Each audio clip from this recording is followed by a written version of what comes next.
I'd like to remind everyone that the meeting is being recorded and live streamed on the Council's YouTube channel. A recording of the meeting will be available afterwards on the Council's YouTube channel. In addition, under the Local Authorities Executive Arrangements, Meetings and Access to Information England Regulations 2012, other people may film, record, post on social media or blog from this meeting. The use of any such images or sound recording is not under the Council's control. May I remind councillors to please switch microphones off when you are not speaking. So we've already touched on that with the technical matters. Good evening for our members of the public here. I'm Councillor Richard Butler, Chairman of the committee. And also on the table we have, top table, we have Mrs. Knott, who is the Service Manager of Planning, Mr. Cullen, who is the Planning Manager, Mrs. Thompson, Area Planning Officer, Mrs. Person, Area Planning Officer, Ms. Baxter, Team Manager, Area Planning, and Mrs. Clack, Legal Services Manager. So we move on to the first item on the agenda, which is apologies for absence, please. Thank you, Chair. We've had apologies from Councillor Thomas, who has been substituted by Councillor Way for this meeting, and from Councillor Rex Walker, who has been substituted by Councillor Brown. Thank you. Thank you, and welcome to our substitutes.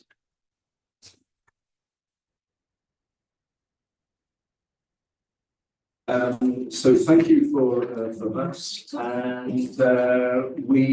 And then item 3 is the minutes of the previous meeting held on the 9th of January. Yes, I've missed an item. Sorry, I'm got a bit distracted. I'll go back to item number 2, declarations of interest. Does anyone have any declarations of interest to declare? And with that in mind as well, could I then move on to minutes of the previous meeting held on 9th of January? Are we all happy that that's correct? The minutes correct? Thank you. So I'll sign those.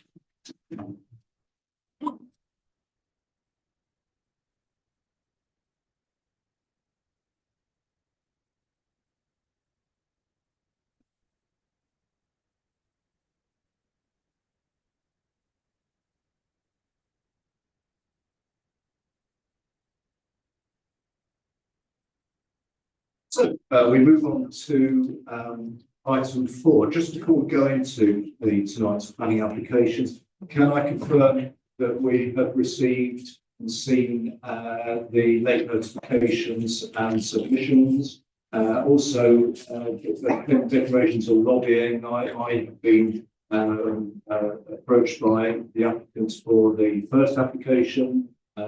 I'm just doing the record, and I would imagine that other members may have been as well. So those are who doing it, which moves us on now to the first planning application for tonight, and this is Christmas Cottage, 4 Lane, Ruddington, and this is the demolition of an existing dwelling, erection of new replacement self-built dwelling, and new access and gates, part retrospective. And Charlotte, Ms. Thompson, you're going to talk us through this. So I'm going to. Thank you, Chair. Just a quick note that since the committee report was drafted and finalised, the National Planning Policy Framework has been revised and updated. This revision includes changes to paragraph 455 of the NPPF, which refers to grey belts. This amendment only tends to make clear that the proposed development should comply with all of the criteria within paragraph 455, and this is not intended to constitute a change in policy from the previous version of the NPPF. So just wanted to make members aware of that. So the applications for the demolition of the existing dwelling and the construction of a replacement dwelling, the erection of a new vehicular access and entrance gates. The application site relates to Christmas Cottage, which is located along 4 Lane to the east of Ruddington and is separated from the main built-up area of Ruddington by open fields. Here you can see local plan part 2 policy map, which gives you this context of the site in connection with Ruddington. The green area is the green belt surrounding the village, and you can see that the site is located within the green belt. There is a lengthy history at the site, and there have been a number of planning applications which have been refused previously. One application for a replacement dwelling was presented to planning committee in 2022, but the committee refused this application as it was considered to be materially larger than the existing bungalow, and it was also refused on design grounds.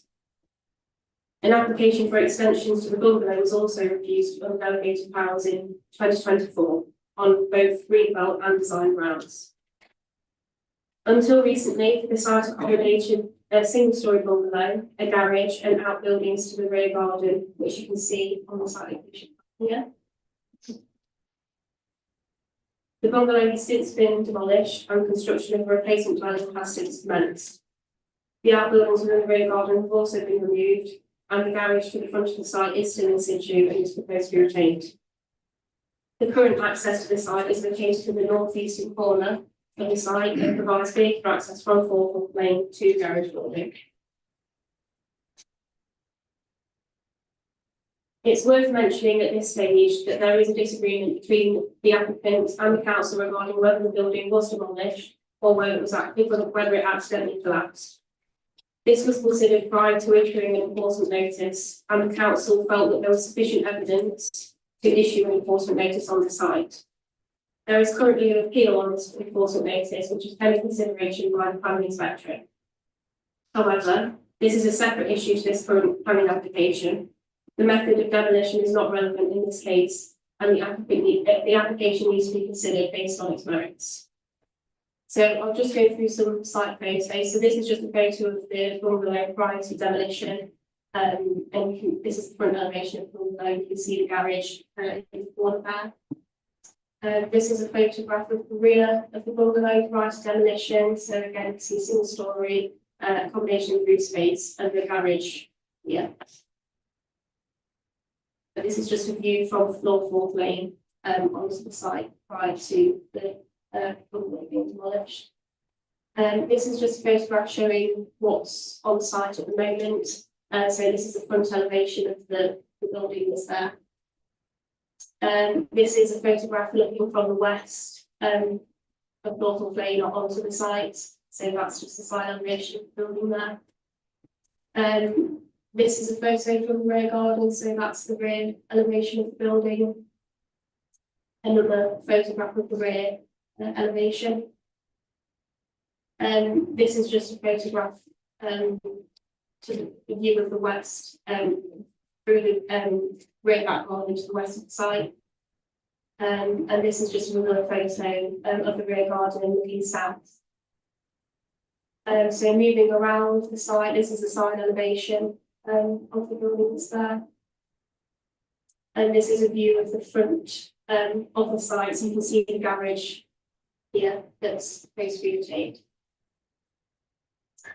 This is a view looking into the fields, the western site, and this is a view looking to the fields to the south. This is a picture of the existing garage, and you can see here this is the existing vehicular access to the site. This is just a view from Forthall Lane, so you can see that it's pretty visible from the road. So the application seeks permission for the demolition of the bungalow, which is located in the northern section of the site and the front of Forthall Lane. You can see from the existing photos and plans that this bungalow is principally single story and modest in scale, and it has a maximum height of 5.6 metres. The proposed dwelling would be located in the same position as the bungalow, and as you can see from the plans, it would be a substantial two-storey dwelling with further accommodation of roof space. It would have living space on the ground floor and 5 bedrooms to the upper floors. The proposal also includes some minor amendments to the existing garage building, which you'll see here, including the change in location of the garage door. The proposal would also include the provision of 4 off-street car parking spaces, 2 located within the existing garage, and 2 tandem parking spaces to the front and side of the proposed dwelling, as you can see on the plan here. The proposal would also include the relocation of the existing vehicular access and entrance gates to the site. Here you can see the proposed street scene elevations submitted with the application. It's worth mentioning at this time that the street trees and the proposed hedgerow on this plan are not located within the land owned by the applicant and therefore cannot be controlled as part of the plan application process. So, the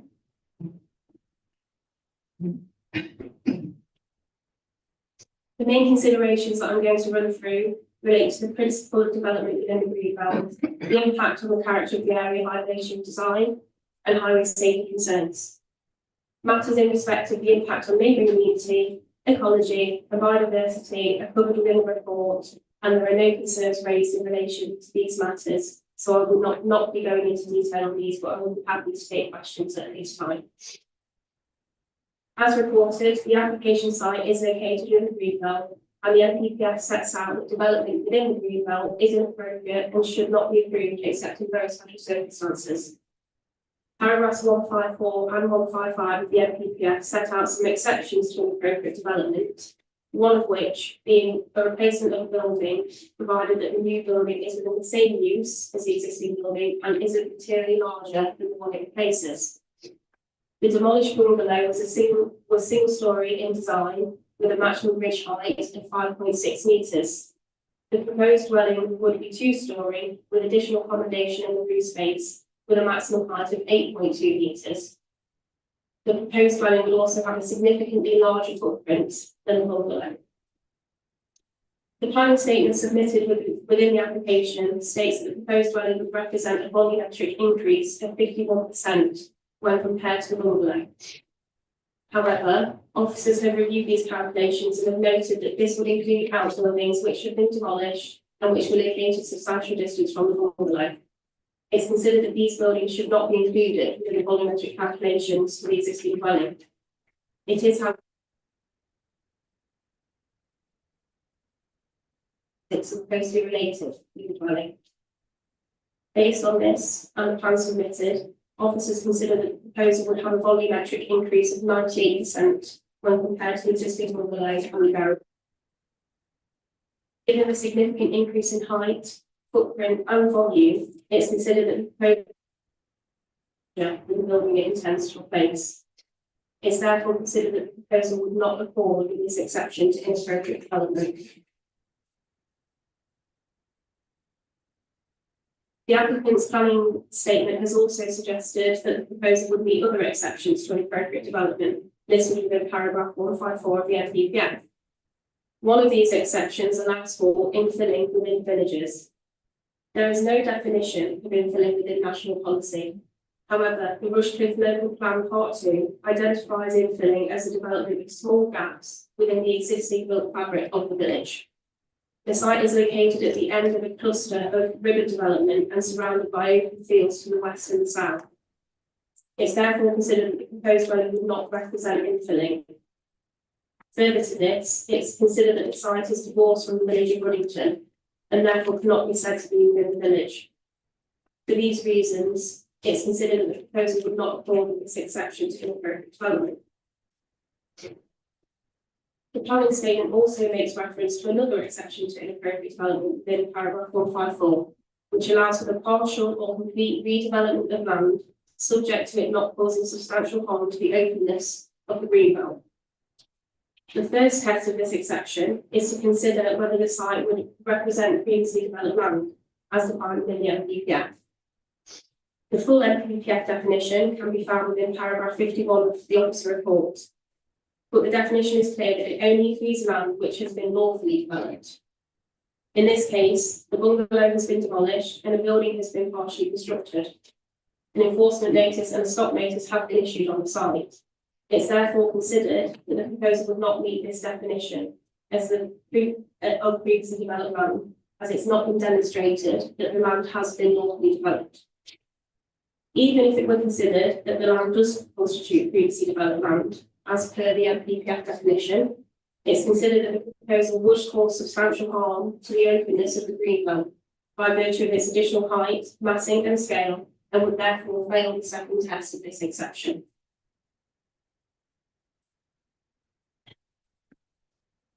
So moving on to the matter of grey belt, you will be aware that the MPPF has been updated to include a further exception for appropriate development, which relates to development within the grey belt. Paragraph 155 allows for development of homes, commercial and other development in the green belt, subject to certain criteria being met. In considering whether the land would constitute grey belt land, the framework defines grey belt land as land within a green belt comprising previously developed land and or any other land that in either case does not strongly contribute to any of the purposes A, B or D within paragraph 143 of the framework. It's considered that the land would not contribute to these purposes listed within paragraph 143, and therefore it is considered that the land would comply with the definition of grey belt land. The next test to consider is whether the proposal would meet the criteria listed within paragraph 455 of the framework. Officers consider that the proposal would not meet two of the criteria, as it firstly hasn't been demonstrated that there is a demonstrable unmet need for the proposed development, and it's also considered that the proposal would not be located in a sustainable location. It's therefore considered that the proposal would not fall to the criteria of exception within paragraph 455, and the proposal would constitute inappropriate development. Overall, it's considered that the proposal would not meet any of the exceptions to inappropriate development, and as per the framework, inappropriate development is, by definition, harmful to the green belt and should not be approved unless in very special circumstances. No specific case for very special circumstances has been put forward for this application. The planning statement does highlight some key benefits of the scheme, including the design, biodiversity net gain, and it also references what could have been achieved in permitted development. However, the benefits in respect of biodiversity net gain is not considered to be so beneficial as to represent very special circumstances. Further, contrary to offering benefits to the scheme in terms of design, it's considered that the proposal would cause harm to the character of the area in terms of design, so this cannot be considered to be a very special circumstance in this case. In terms of what could be achieved under permissive rights, the dwelling has been demolished and therefore no permitted development rights currently exist. Notwithstanding this, when considering the proposal against what could have been achieved under permitted development and the grant of prior approval application, the proposal clearly goes above and beyond what could have been achieved. It would include an additional two-storey side extension, a single-storey rear extension that would not have been permitted development as it would attach to the two-storey side extension, along with dormer windows to the rear that also would have been permitted development. All of these elements would be in excess of what could have previously been achieved if the bungalow was still in situ, and it's therefore considered that this would not represent very special circumstances in this case. Demonstrating very special circumstances is a very high bar to overcome. In this case, it's considered that there are no very special circumstances that would clearly outweigh the harm caused to the green belt and any other harm arising.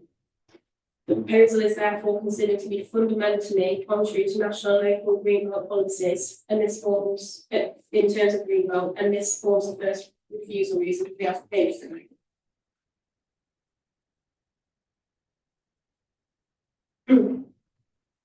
Moving on to the consideration of the design, paragraph 153 of the NPPF states that planning decisions should ensure developments function well and add to the overall quality of the area for the lifetime of the development.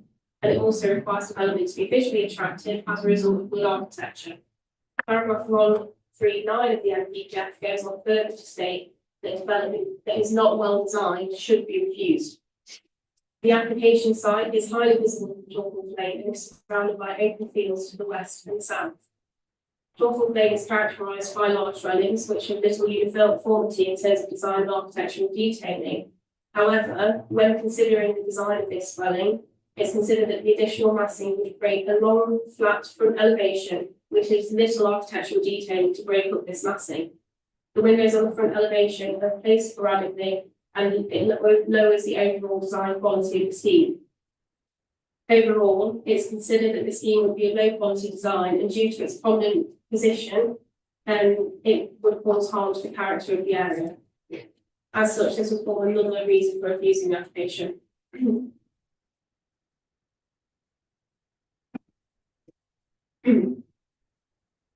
In terms of highway impacts, we have received a holding objection from Nottinghamshire County Council Highways due to the lack of adequate parking provision provided and lack of turning space provided by the proposal.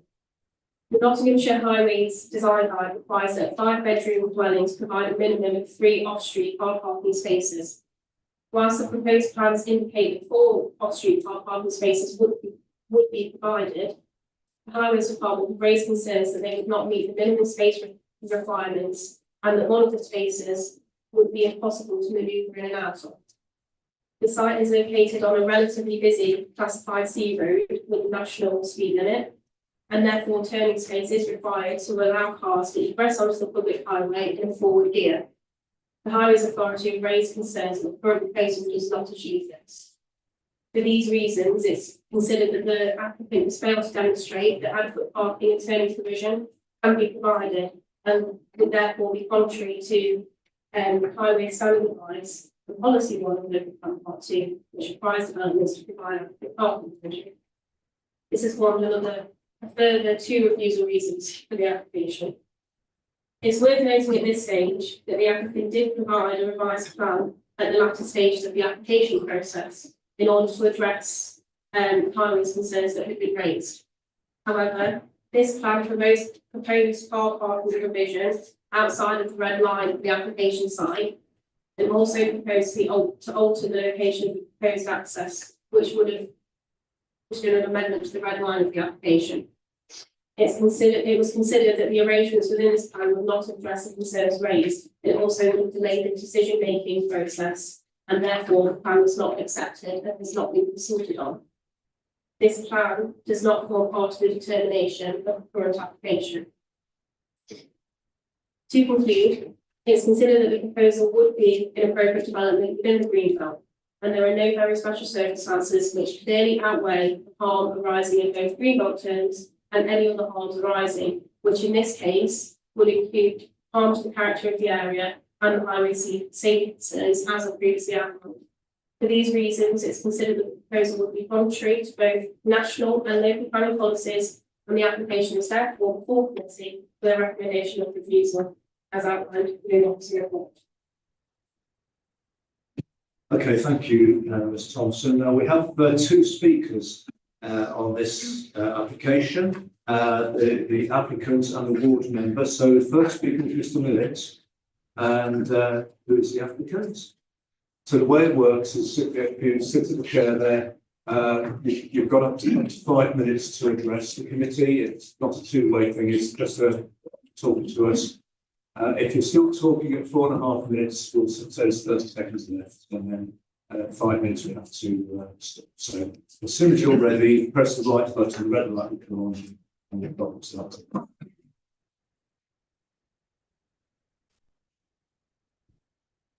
The landscape plan shown here just firstly hopefully addresses the highways issues.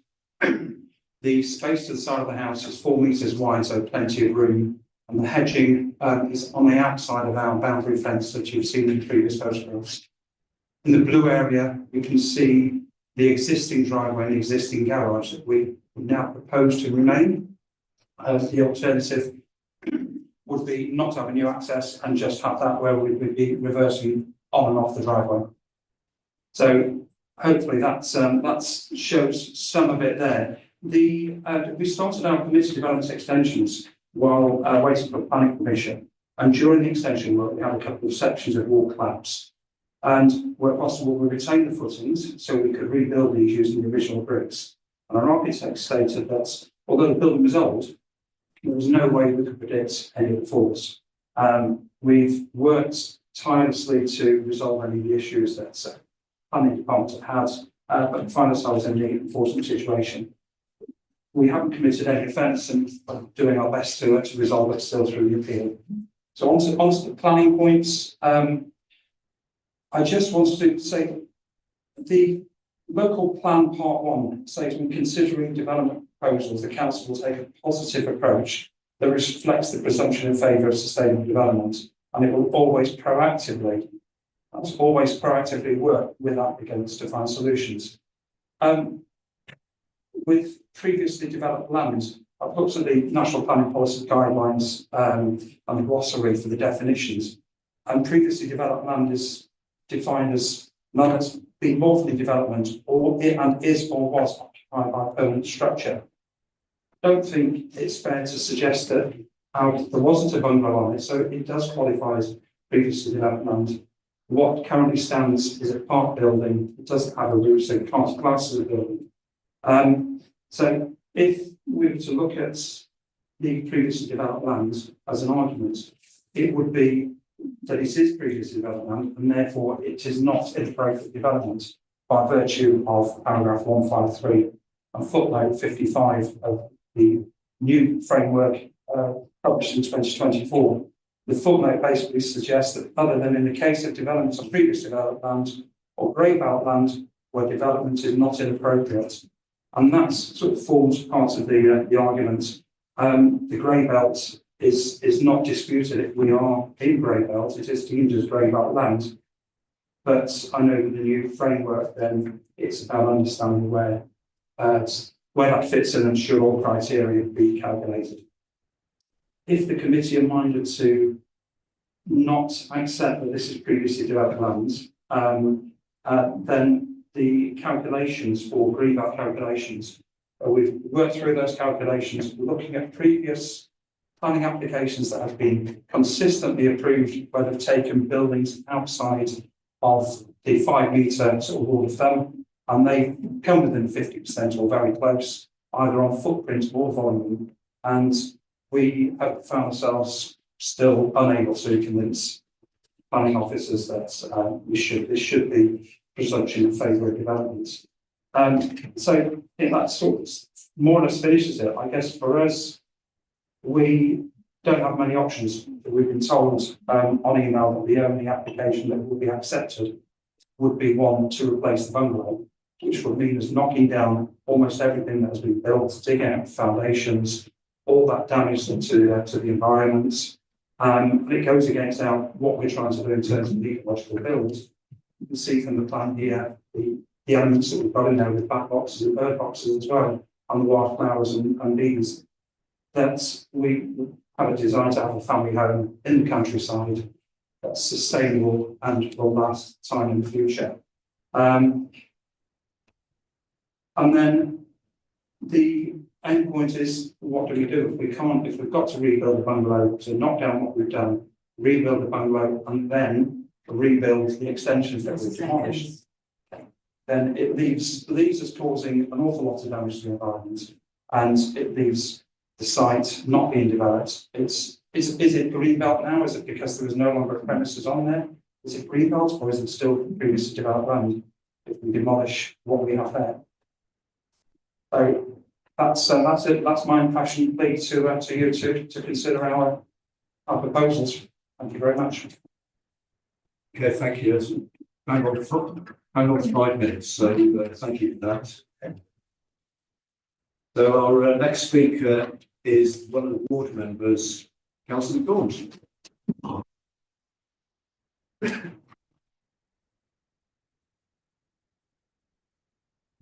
So got 5 minutes.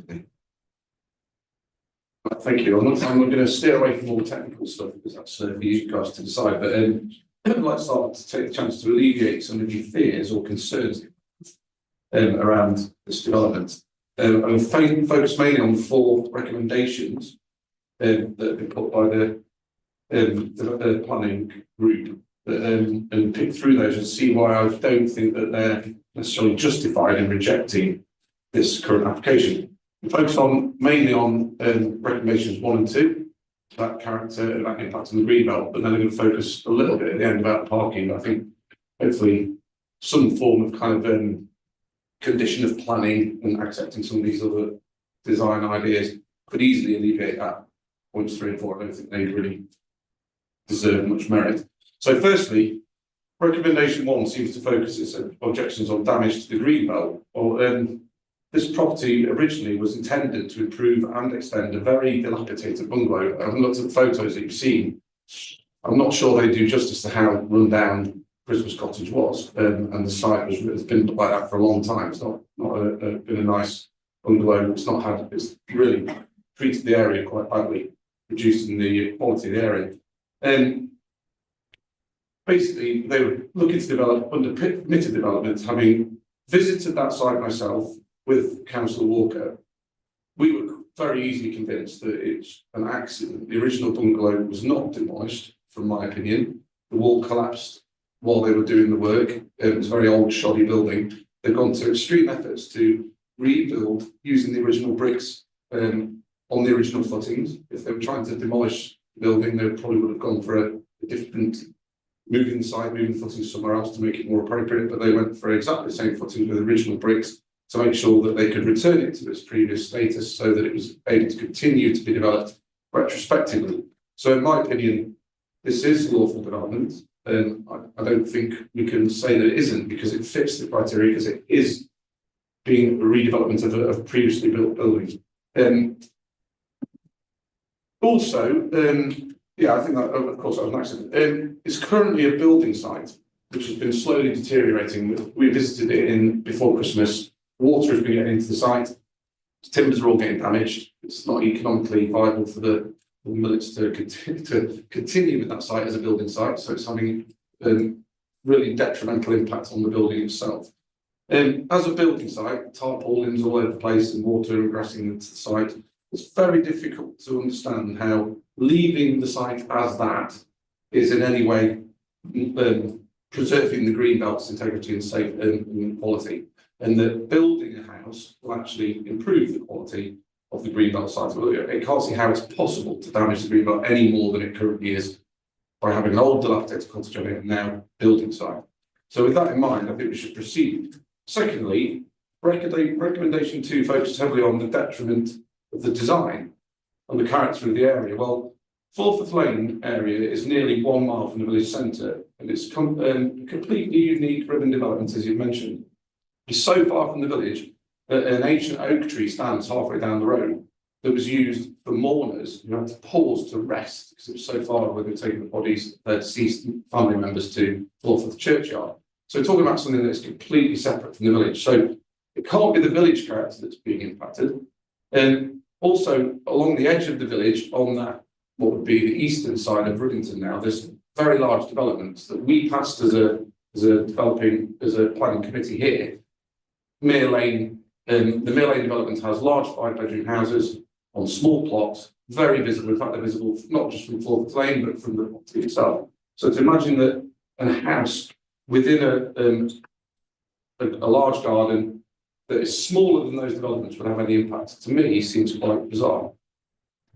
And finally, the properties along Fulford Lane, in the vicinity of the property, are all large, right? They're all different. They all have different design. Some of them are rendered, some of them are brick, some of them are older than Victorian or early Victorian, some of them are stables. One of them is a mansion so big that it stands on the ridge and is visible from Wheatcroft Island. It's the first thing you see as you approach the village. And we used to call it South Ford as kids because we thought it looked like a mansion from Dallas. It totally dominates the headland in that area. So it's very difficult to see how a small family home built on a plot of land that it's adequate size for would have any detrimental impact. So again, I don't think that the character element fits as someone who lives in the village and represents the village. So 3 and 4 can be dealt with, as mentioned. 1 and 2, I don't think stand. And that's the best I can do in the 5 minutes I'm allowed. Could have done 10. But anyway, thank you. Okay, thank you, Councillor Gaunt. And as you've heard, we've got a very high-tech timer to keep within five minutes. So thank you. So we've heard from our speakers, both of whom the applicants and Councillor Gaunt both speaking in favour of the application. Could we pick up on the points that have been raised, please? And still get to response. Just a few things to pick up on. Firstly, the issue again of demolition and collapse, enforcement appeal, and the method how that came about is not a consideration as part of this application. We've accepted that obviously the application is for a replacement dwelling. We're considering a replacement dwelling on the site. Obviously the enforcement appeal is completely separate to the planning consideration. Previously developed land, I think this is covered in length in the report, but nevertheless, you know, whether you consider it to have been lawfully developed or not, we consider that it wouldn't meet the second test of that exception. I think there's a few points mentioned about grade belt, again, that's covered in the report. In terms of the parking plan, there was a suggestion about conditions and, you know, revised plans, etc. We would not be able to condition a revised plan. That would not be a suitable way to deal with that. And also just to remind everyone, we have also holding objection from, you know, the technical consultees on that matter. And then there was some mention of, just basically to reiterate that each application is based on its own merits. There was mention about, you know, the fact that there are a lot of large properties along Northern Plain. We appreciate that, but that doesn't change the starting point for this application. We have to ensure that obviously we're following green belt policy when we're considering it. So I think that covers most things. Any questions? Okay, thank you. Anyone else wants to come to this one? No? Okay, right, colleagues, so we now need to open up for discussion, questions and decisions. So, right, a couple of hands. Councillor Calvert and Councillor Eddie. Thank you, Chair. I just wanted at this stage to get clarification on the holding objection that the council has made. Does that mean that we cannot tonight approve the application? Could you clarify that? Obviously, we wouldn't advise approving the application against a technical consultancy.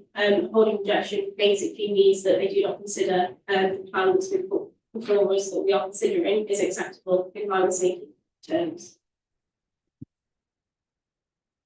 Councillor Eddie. I think my excuse might be because obviously grey belt is the new definition. And I know you went through it, but I'm still struggling to get my head around because basically in the report you're defining it, you're accepting that it is defined as grey belt, which yeah. And I'm sort of then struggling a bit. So if it's grey belt, what is then allowed? Completely understand it's new for us all. So, yeah. So obviously, the first test is considering whether something is grey belt, and in this case, we do consider it to be grey belt. In paragraph 155, there are 4 criteria that have to be met in order for it not to be an appropriate development. The first one is that the development would utilise grey belt land and would not fundamentally undermine the purposes taken together of the remaining green belt land across the area of the plan. We consider that it would meet this criteria.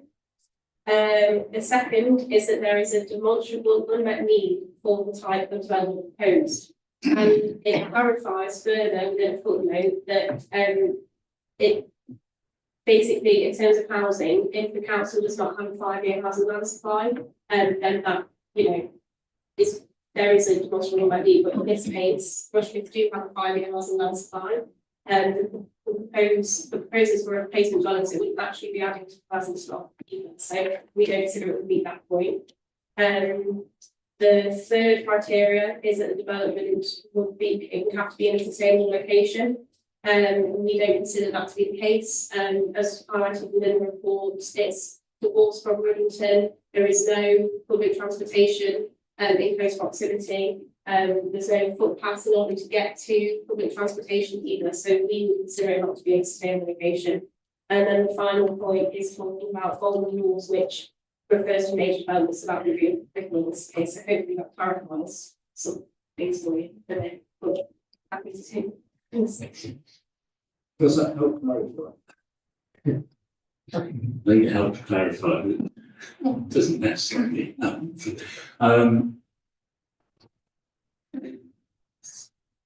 So yeah, I think so. Basically, the proposal does satisfy a. So just because something's grey belt land doesn't make it an appropriate development, it has to meet the criteria within paragraph 155 in order for it to be considered an exception to an appropriate development. So yes, it's grey belt, but it doesn't meet the criteria that is required for grey belt land in order for it to be. Oh, that's what it is.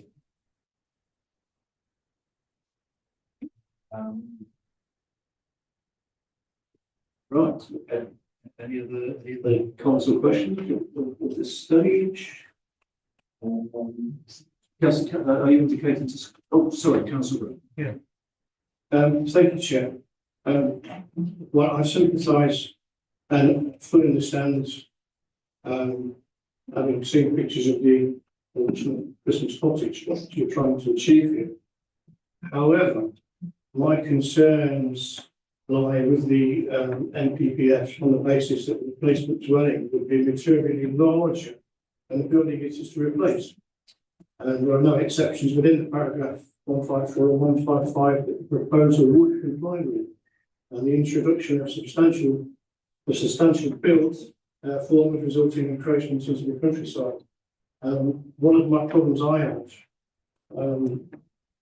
in one of my villages, several applications have come to this committee where they've gone over the 50% rule and have been declined.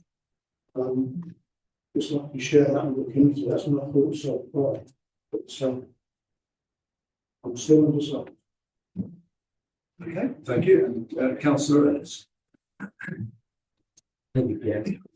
One of the things that I'm struggling with is how it can be said that the replacement of a dilapidated bungalow by a modern, relatively attractive new building would be more harmful than countryside.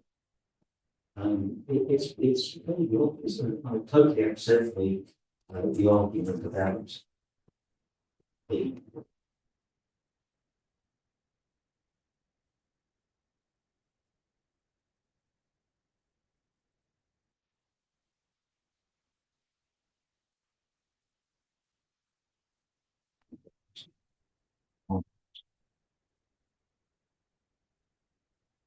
it's one thing. But the fact that the council has a 5 years of land, that's a thing. It should be judged on its merits. House being built now is more valuable than a house being built in 5 years' time. So I do have sort of this, the technicalities have led to a decision which may not be in the best interests of the community, and certainly not in the best interests of the other. So I am undecided as yet as to whether I support this recommendation or not. Yeah, well, that's one of the reasons we have a committee, you see, because there are always arguments for and against. Everybody, I think, can see I've read and heard the different views. So, yeah, it's absolutely fine to me. So we just wait for further thought, don't we?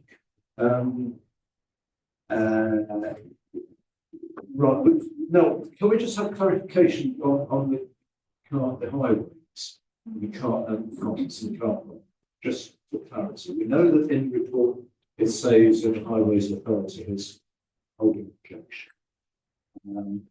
But we've also seen the applicant's slides this evening showing the revised arrangements. Can you just sort of, and I guess it's a procedural thing, but just help us through that. So you've got the application in front of us, but we know. So you want to know, are you wanting to know why we don't consider it? Okay. I'll get the slide. Obviously, you've mentioned that this isn't a plan that we are considering. This hasn't been submitted as part of the application, it hasn't been consulted on. Notwithstanding that, the parking that's provided, some 4 spaces, are outside of the red line for the site. So we wouldn't be able to control that by a condition at all. Also, the access that's proposed has been moved. So that would alter the red line or the application site. It's highways land, so certain certificates would need to be served. So if, I don't think it wouldn't have been a valid application, if you like, because the incorrect certificates would have the correct certificates, we would have changed the red line, and the parking that's proposed is outside of a controllable area in terms of conditions as well. So that's the reason that we didn't accept that. Thank you. Thank you. So, councillor, yes, you want to come back on that, councillor? Yes. Yes. Thank you, Chair. No, I didn't want to come back on that. Oh, okay. Particular aspect, but I did have one other thing which I feel very uncomfortable. The situation where the existing construction needs to be knocked down and then to be at least in part rebuilt. That seems to me to be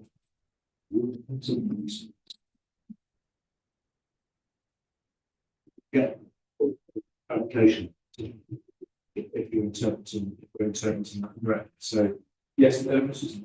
So it obviously the building that's being constructed at the moment, excuse me, requires planning permission. So there's an enforcement notice and a stop notice, which is separate to this tonight. But in this application, if this weren't to be acceptable, and if this is what is being built on site, then yes, there may need to be some alterations to the structure. What happens with the enforcement notice and stop notice is something different, and that might result in demolition or changes to the structure. But it's we're looking today, and I appreciate there is an element of if this isn't okay, what's going to happen in the future. But we're not talking about this is an application, and if we refuse it, it goes straight to demolition. There's other steps to get there. But it's a possibility. But this is just to look at if a dwelling of this scale and what is proposed is acceptable. Yes, there's consequences that come from that, but that's what the enforcement and stop notice would deal with. And there's avenues for other applications to be. Is that all? Yes. Okay, good. So to be clear. Councillor Williams. Thank you, Chair. I did go down and look at this property. I'm quite concerned about the drive. Could the officer tell me what is the measurement between the house and the hedge? Because the two cars on the side, for that to turn round, what is the distance? Also, as there was a house before, I don't see it as grey land, but I think in the drawing, it's over-intensive on the plot, because I did do Google Earth and walk up and down those batch of houses, and they are only 2-story, where this has gone into the attic. So to me, that's 3-story. So at the end of the day, if they made it 2, that would be different. But as it stands, to me, it's not acceptable. Thank you. Thank you. You want to come back on that? Just getting the measurement. The measurements, yes. But I think the key thing here is that we've got, County Council highways that don't consider there to be sufficient turning space. They have considered it against their standing advice, and they don't consider it to be sufficient. And it's 4 metres. Thank you. 4 metres. Councillor Georges. My only issue, I actually went to site as well, is that at the moment, where the garage is, it would actually reverse onto the road to connect. So how would this be worse than reversing directly onto the road? I suppose we're not considering the existing situation that, was put into place many years ago, I would assume. We're considering whether this access, the revised access and the parking provision would be acceptable. They are proposing an additional bedrooms, which comes with further parking requirements. Again, our technical consultant doesn't consider this arrangement to meet their design standards. Does that help? Yeah, you're still pondering, I can tell. Councillor.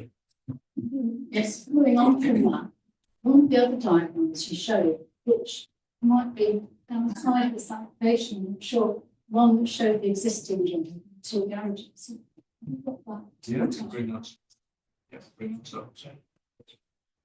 Because that looked as if the original drive was going to be retained.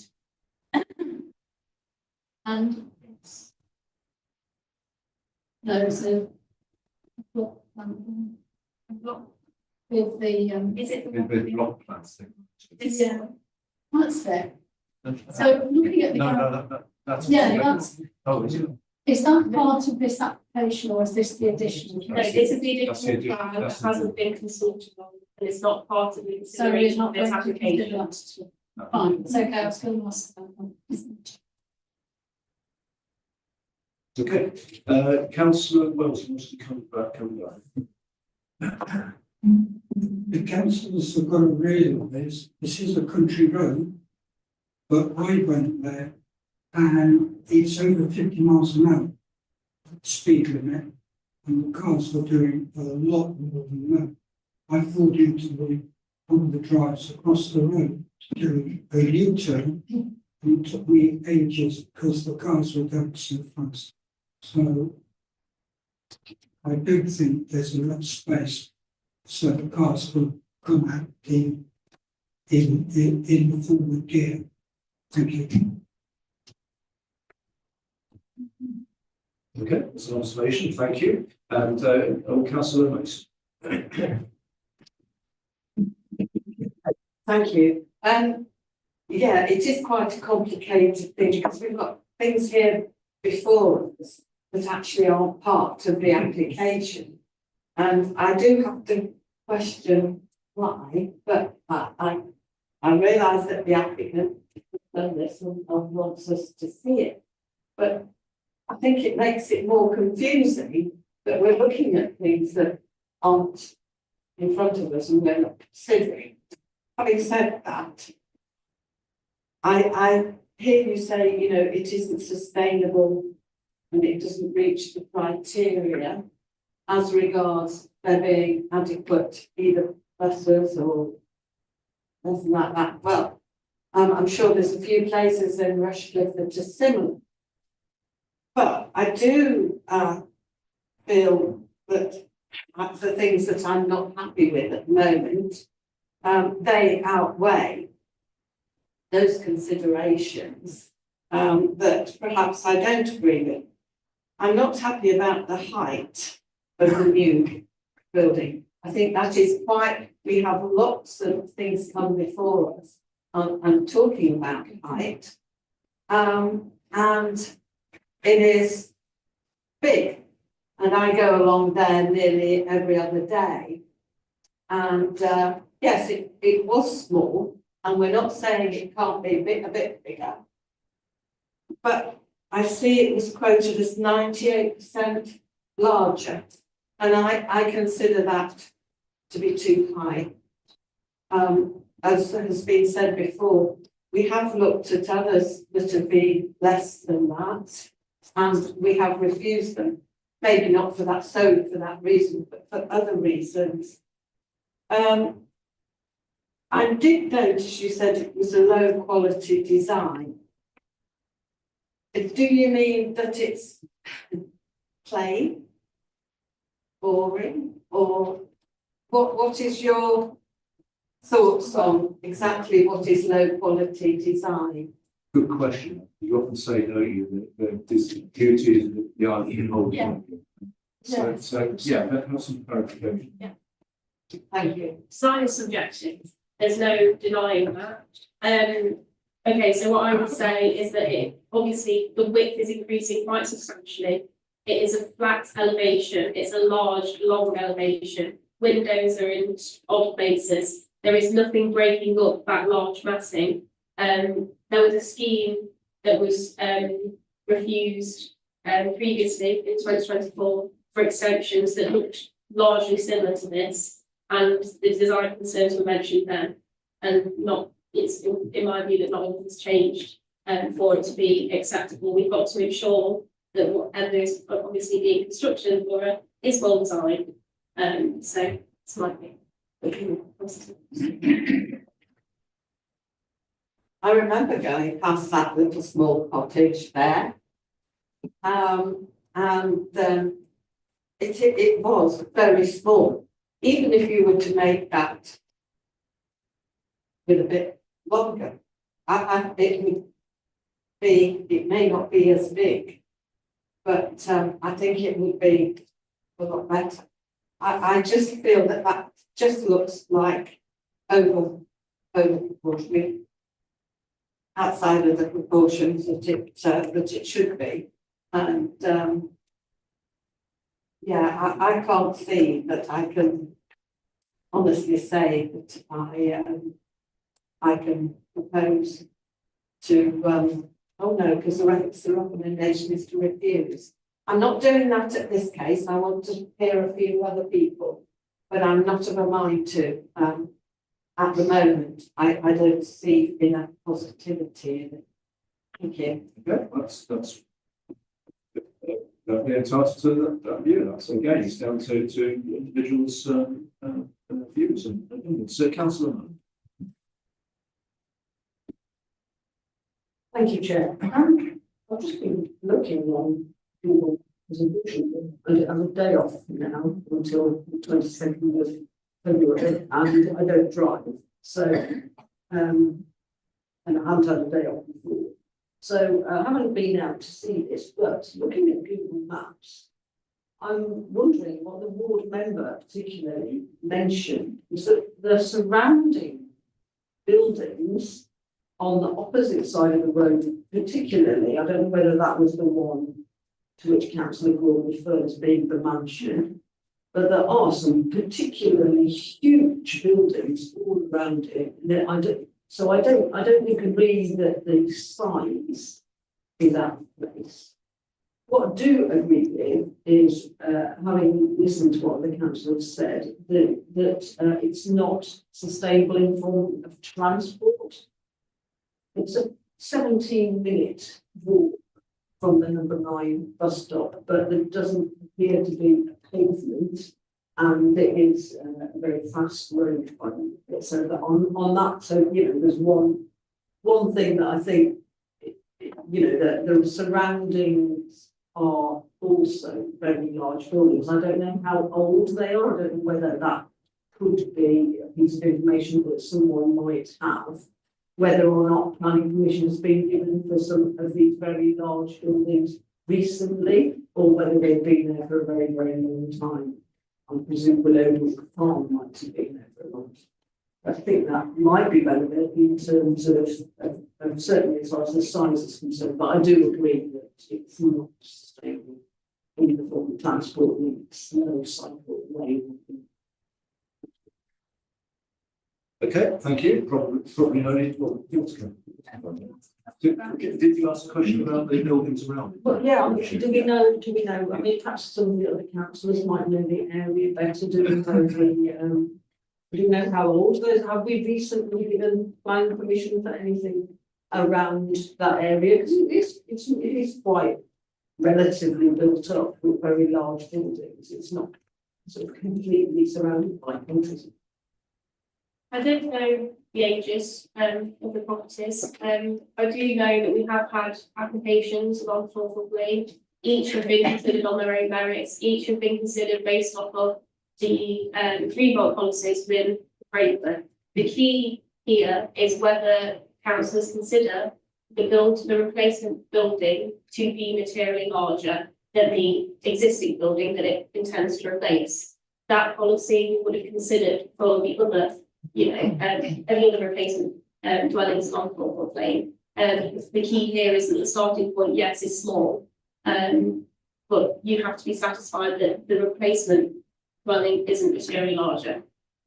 Okay, thank you. And again, as we are often told and remind ourselves that we just have to make decisions based on the application and the information that's in front of us. Councillor Brown, you want to come back? Yeah, referring to paragraph 19, the ecology of the site. It said the survey was carried out, which concluded a day risk of maximum 3 common spells, 1 western or branch bat, and 1 unidentified bat was confirmed by the survey. So therefore, there are disputed results from this property, and this should be resolved prior to the determination of this application. Has anything been resolved on this issue? Yeah. So yes, I'll give you a bit of a history. So in 2021, we had an application which had an ecology report, and it did find bats present, but this application was refused. We had a prior approval application for a second story extension, but we could not consider ecology as part of the application because it was a prior approval. We're not allowed to do that. We did put an informative note either on the decision, reminding the applicant of their duties in terms of bats. And then the issue arises in 2024. We received an application with an ecology report, and it found that there were no bats present. So there was a dispute between the 2021 application report and the 2024 application report. The key here is that the building has already been demolished. So if there were bats there, they're not there anymore. Obviously, the applicant had a legal responsibility to ensure that if bats were found during part of works, that they follow the correct procedures. So whilst yes, there is a dispute between the reports, our consideration is that the building is not there anymore, and therefore that isn't relevant. Hopefully that clarifies things. Okay, helpful. Right, okay, Councillor Enderby. So one of the things I'm trying to get my head around, I think it's been presented that obviously there's a building already commenced. But at some stage the applicants were proceeding with permitted development, and that is when the bungalow became demolished, whether it was, and obviously that's the subject of an appeal as to how it was demolished. But what we've now got is another building that is not following footprints of the permitted development, is even larger. And fundamentally, to me, the very large increase in volume, whatever calculations you use, you can't really. Yeah, we do have a history, and Councillor Brown alluded to this, of when a building is replaced and rebuilt, there is a restriction on the ultimate size of that building. And I think I don't think anyone can argue that this exceeds that quite substantially. If we were looking at a plan that didn't exceed the original building as substantially, then we probably wouldn't be here discussing it. And I think that's the crux of it.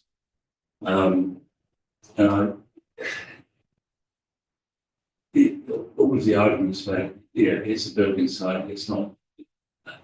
Ultimately, we're considering, our decision is actually really based on whether or not the building that is being proposed, which is already under construction, exceeds the amount that we would normally allow for redevelopment in the green belt. I think that basically is where I see it. And I think, having listened to lots of arguments, one way or another, there's other factors that support the officer's recommendation. So I'm basically think I'm going to propose that we support the recommendation before us and the Future Planning Commission. Okay, thank you. So we do need to get to a decision at some point, and we've had quite a discussion. Have you got a second bit at this stage? Councillor Mason. Right. So, you're just confirming you're moving the recommendation as per the report. Yes, I am.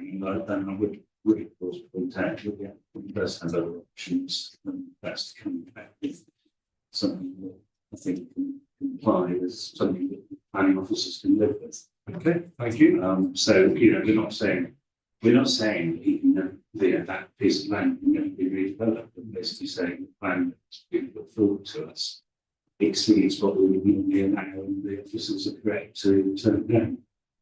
Okay, right. Well, I don't see many other desperate people wanting to make any desperate calls to speak. So I think we've had quite a good discussion on this, both arguments for and against. We've gone into detail. We've got the recommendation in front of us, which has been moved and seconded. I think we're best to come to a decision for this. So if we're all clear what we're voting on, let's have a show of hands. So those in favour of the recommendation as moved and seconded, hands probably please show.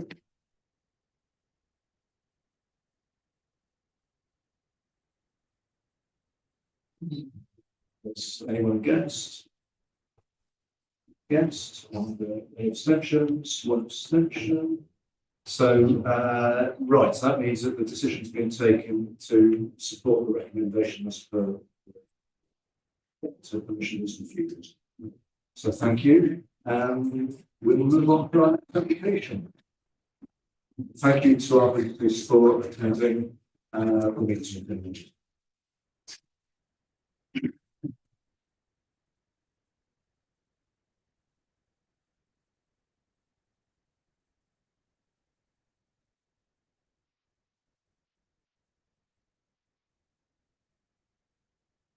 So we move on to the second application, which is the Bingham Arena at Bingham, and this is a variation of condition 29 hours of use.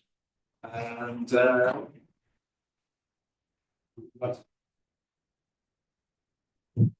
Good evening. Good evening. Sorry. Good evening, everyone. So this application, sorry, before we start, I'd just like to mention that we can't have an commitment from Councillor Williams, which I'm not probably aware of. yes, we have. So this application relates to the Bingham Arena, and it's before you because the applicant is Rushcliffe Borough Council. So it seeks to vary condition 29 of the original permission granted in 2020 to permit the opening hours of the leisure centre from 6 AM rather than 6:30 AM on a Monday to Friday. The hours of closing remain at 11 PM on Thursday and midnight on Friday. The originally approved opening hours on Saturday, 7 AM to midnight. Some days of bank holiday, 7 AM to 1 PM. They still remain as approved previously. We've had no objections raised by the board of councillors, by environmental health officers, or the local residents. In assessing the proposal, we've given consideration to the fact that the building is within a predominantly commercial area. There are some residential properties that are some distance away. Staff do arrive at the arena from about 5 AM in the morning. So there would be some activity on site at that time, and there would be some lights on in the building again from that time. Given the large car park that serves the arena, it's not considered that the number of visitors who would potentially use the facilities at that earlier time would be such that this would impact on the availability of parking spaces. No external alterations are proposed to the building, and it's considered that the 30-minute earlier opening hours would allow an enhanced customer access to the arena facilities. Bearing these factors in mind, it's considered that the proposal, given that it doesn't result in any adverse, it's not considered to result in any adverse harm to the neighbouring community or existing parking provision. And in respect of the matters specifically before us, it's in terms of increasing the opening hours, the recommendation is for approval for the variation of that condition.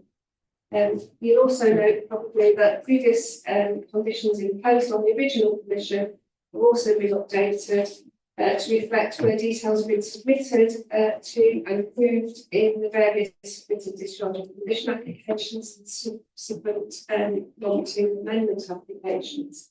And these are allowed in planning legislation. And just to recap, the recommendations for the grant of planning permission subject to the conditions set out on pages 34 to 37 of your agenda. Thank you. Thank you very much. We have no speakers on this. Does anyone wish to make any comments or maybe a recommendation? So, Evie? Yes, actually, I'm delighted that the arena is applying for extended opening hours, which obviously shows it's been successful. As I was a portfolio holder and it was built, so I'm very pleased. So I'd like to recommend that we support the motion in front of us. Thank you, Councillor Eddie and Councillor Wells. I'll second it. And you're happy to second it. Righty-ho. So moved by Councillor Evans, seconded by Councillor Wells. Does anyone wish to say anything? We shall just go to the vote.